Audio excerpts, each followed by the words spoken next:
औलादे शक्ति है, उसमें स्वदेश की भक्ति है। वह युद्ध के रुख को बदल देता, दुश्मन को पल में मसल देता। महायोद्धा, महायोद्धा, महायोद्धा, महायोद्धा, महायोद्धा, महायोद्धा, महायोद्धा, महायोद्धा। निर्भीक साहसी वफादार वो सूरवीर सबका है यार, उत्साही सूरमा परमवीर रक्षक सबका रणधीर वीर। हिम्मत वाला साहस वाला योद्धा सबका है रखवाला। महायोद्धा, महायोद्धा, महायोद्धा, महायोद्धा, महायोद्धा, महायोद्धा, महायोद्धा, महायोद्धा।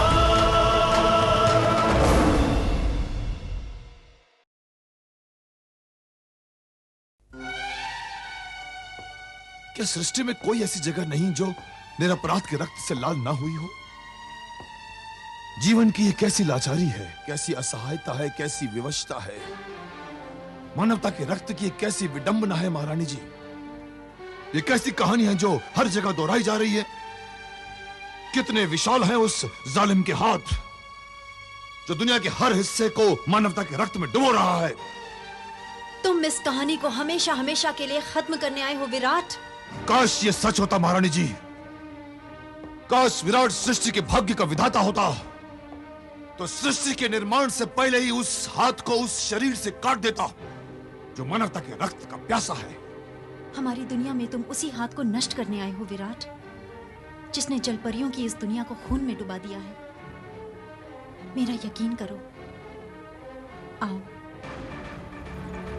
हमारे पूर्वजों की ये पवित्र पुस्तक देखो विराट। जलपरियों की इस पवित्र पुस्तक में तुम्हारा नाम लिखा है। इसमें लिखा है कि एक दिन तुम हमारी नगरी में आओगे। तुम्हारे दाएं हाथ पर शंख का पवित्र चिन्ह होगा और तुम जलपरियों की इस नगरी को अन्याय के आतंक से हमेशा हमेशा के लिए मुक्ति दिलाओगे। यदि तुम्हें अभी भी संशय है तो इस अस्त्र को देखो। इस अस्त्र को केवल वही उठा सकता है जिसने अब तक केवल न्याय का बोझ उठाया हो।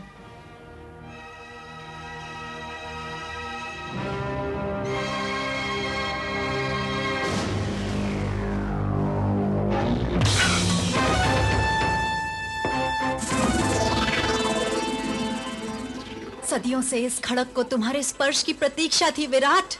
जलपरियां कभी झूठ नहीं बोलती। क्या अब भी तुम्हें हम पर संदेह है? नहीं महारानी जलरश्मि, अब विराट को आपके किसी भी कथन पर संदेह नहीं है।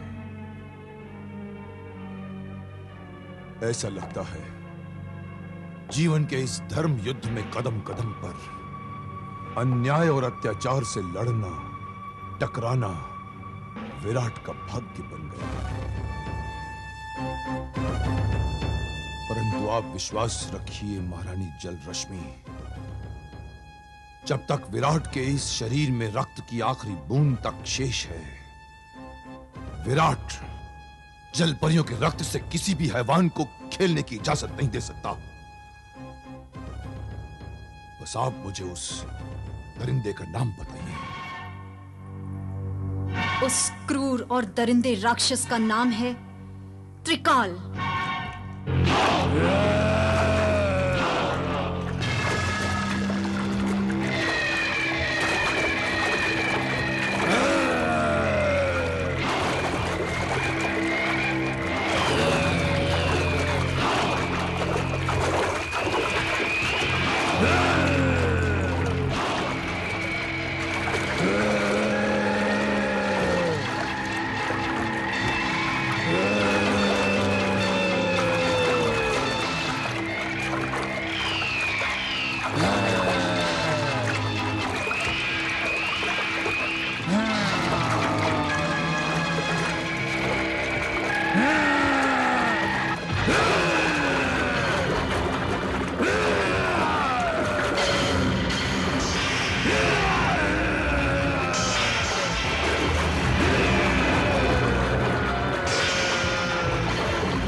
जल परियों के रक्त की सौगंध, विराट तुम्हें जीवित नहीं छोड़ेगा। अब से तू अपने आखिरी सांसों की गिनती करना शुरू कर दे त्रिकाल। तुम हमें त्रिकाल से मुक्ति दिलाओगे और हम तुम्हें यशोधरा से मिलाएंगे।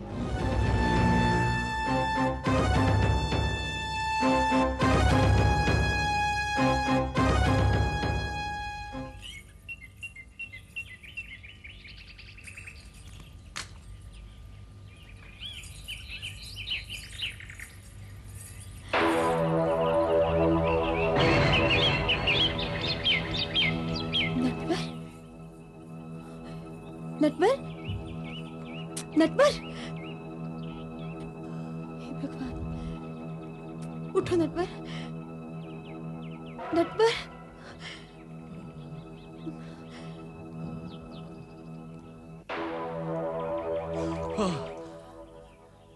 पल्लवी, पल्लवी तुम, लेकिन तुम क्या? तुम यहाँ क्या कर रही हो? यही सवाल मैं तुमसे पूछना चाहती हूँ। तुम इस जंगल में कब से बेहोश पड़े हो? और ये क्या हालत हो गई है? तुम्हारा मतलब मैं बेहोश पड़ा था? हा? जी नहीं, आप तो इस जंगल में बिना बिस्तर बिछाए आराम से चैन की नींद सो रहे थे। एक बात बताओ, तुम सचमुच बेहोश थे या यूं ही मेरा मजाक करने के लिए मेरे रास्ते में लेट गए थे? पल्लवी, मजाक तो कल रात हमारे साथ रास्तों ने किया है, उन हवाओं ने किया है जो हमें आगे बढ़ने से रोक रही थी। हवा? हाँ। लगता है तुम अपने सपने के किसी रास्ते पे आगे बढ़ रहे थे। नहीं पल्लवी, मैं सपने की बात नहीं कर रहा हूं, मैं बिल्कुल सच कह रहा हूं।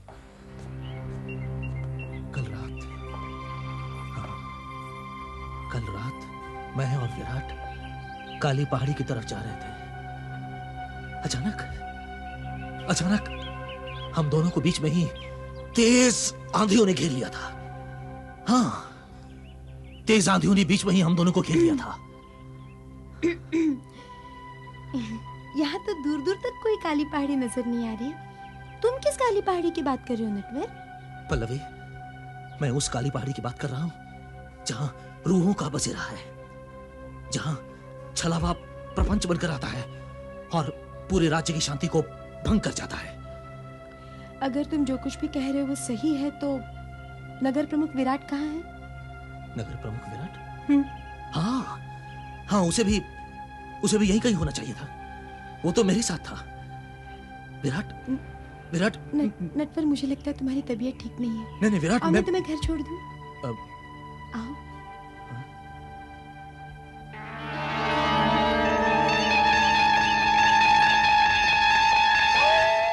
राजवैद की पुत्री पल्लवी, लगता है जंगलों में जड़ी बूटियों की तलाश करते करते वो राजद्रोहियों से प्रेम करने लगी है। अगर पल्लवी ने विराट के पाले हुए सांप को मौत के मुंह से बचाया है तो उसे काल भैरव के डंग से नहीं बचा पाएगी। कहां ले गई है उसे? विराट कक्ष में सेनापति जी। विराट कक्ष में। ठीक है, आओ मेरे साथ।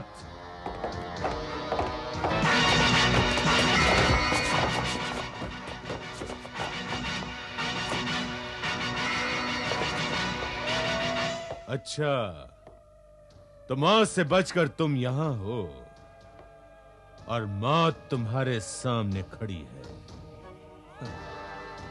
मौत तो एक दिन आनी है सेनापति जी, तो फिर मौत से क्या डरना? काल भैरव के रहते हुए इस राज्य में कोई निर्भय नहीं हो सकता। राज्य को विराट की तलाश है और यह बताएगा कि विराट कहां है। ले चलो इसे। चलो चलो।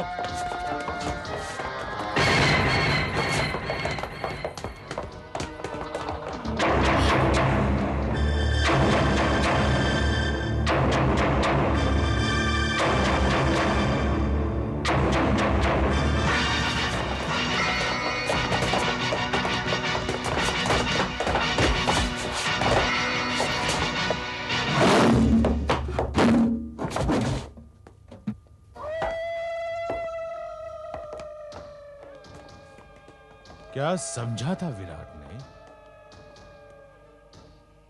राजनीति के आसमान में काल भैरव की महत्वाकांक्षा के सूरज को वस्त कर देगा? हाँ, हमें परास्त करके वो अपने सर पर विजय का सेहरा बनवाएगा। महाराज का विश्वास पात्र बनके हमारे विश्वास से खेलेगा।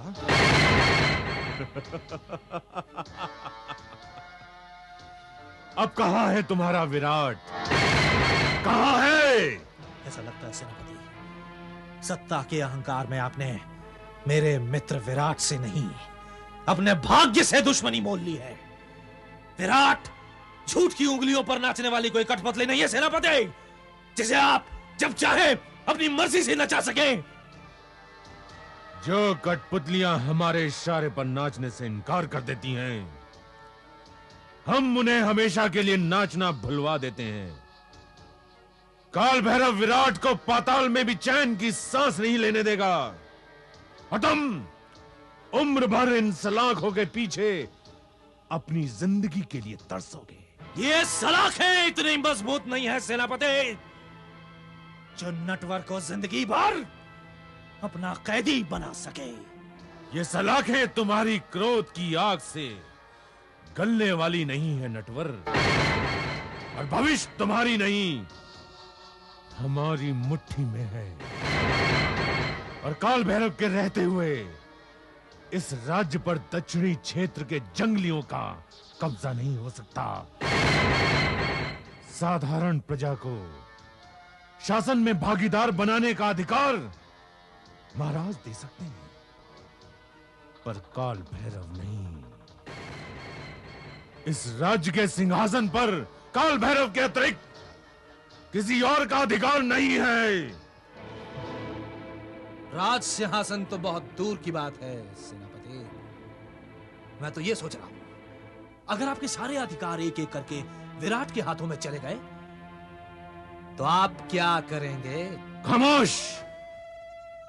मैं चाहूं तो इसी वक्त तुम्हें मौत की नींद सुला सकता हूं, और नहीं, मैं तुम्हें विराट की शव यात्रा में शामिल होने तक जीवित रखूंगा।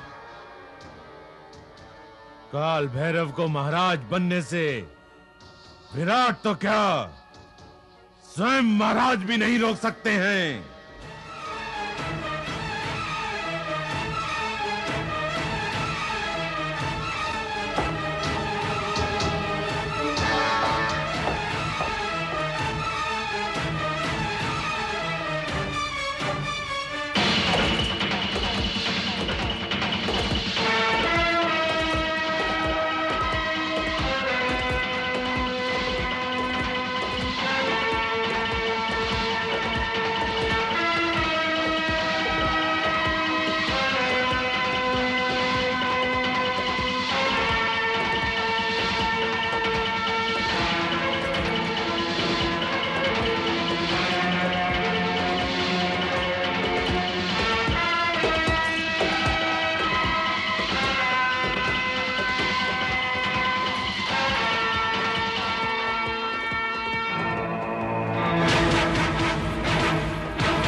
सेनापति काल भैरव?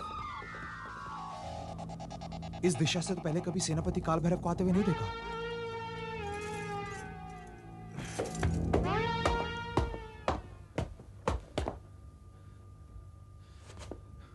अरे कोई है? मैं पूछता हूं, कोई है संदेह नगरी में जिसके सीने में आत्म स्वाभिमान और इंसाफ के साथ जीने की आग अभी बाकी है? अरे कोई है संदेह नगरी में जो जुल्म के खिलाफ अपना सर कटा सकता है? इस कैद खाने से किसी की आवाज बाहर नहीं जाती है। अपना नहीं तो कम से कम हमारे आराम का ख्याल कर। जब देखो चिल्लाने लग जाता है। लगता है इसे रोज कोड़े खाने की आदत लग गई है। हाँ, कोड़े खाने की आदत हो गई है मुझे। कोड़े खाए बिना नींद नहीं आती है मुझे। चारों दिशाओं से मेरी बेटी मुझे बाबा बाबा कहकर पुकार रही है। अत्याचारियों, मौत दे दो मुझे, मौत, मौत दे दो मुझे। देशद्रोहियों, कोई है? न्याय प्रमुख, इस अंधेर नगरी में एक आदमी है अभी न्याय प्रमुख, जिसके सीने में इंसाफ के साथ जीने की आग बाकी है। एक आदमी है जो जुल्म के खिलाफ सर कटाने को तैयार है। कौन हो तुम? मैं नगर प्रमुख विराट का मित्र नटवर हूं न्याय प्रमुख। लेकिन मुझे कुछ समझ में नहीं आ रहा है। यशोधरा ने महाराज के सामने उपस्थित होकर अपने अपहरण का इल्जाम विराट के सर पर लगाया है और महाराज ने पूरे राज्य में विराट को बंदी बनाकर दरबार में पेश करने की घोषणा कर दी है। और आप यहां इस अंधेरी कोठरी में अपने मौत की फरियाद कर रहे हैं। मुझे तो खुद समझ नहीं आ रहा कि तुम क्या कह रहे हो। अपनी बेटी के अपहरण के बाद से मैं काल भैरव के इस बंदी गृह में कैद हूं। मेरी बेटी का अपहरण विराट ने नहीं, सेनापति काल भैरव ने किया है। काल भैरव का खेल अब खत्म होने वाला है न्याय प्रमुख। नगर प्रमुख विराट ने यशोधरा को ढूंढने की सौगंध खाई है। विराट पर आरोप लगाने का अपराध मेरे सिर पर है और शायद उसी की सजा में भुगत रहा हूं। उस समय अपनी बेटी की ममता में न मुझे कुछ दिखाई दे रहा था और न ही कुछ सुझाई दे रहा था। बीते हुए समय पर पश्चाताप करने से कोई लाभ नहीं होगा न्याय प्रमुख। इस बंदी गृह से निकलने का कोई उपाय बताइए। इस बंदी गृह के चारों ओर काल भैरव के सैनिकों का बहुत सख्त पहरा है। काल भैरव के सैनिक किसी और से न सही किंतु अपनी मौत से तो डरते हैं ना।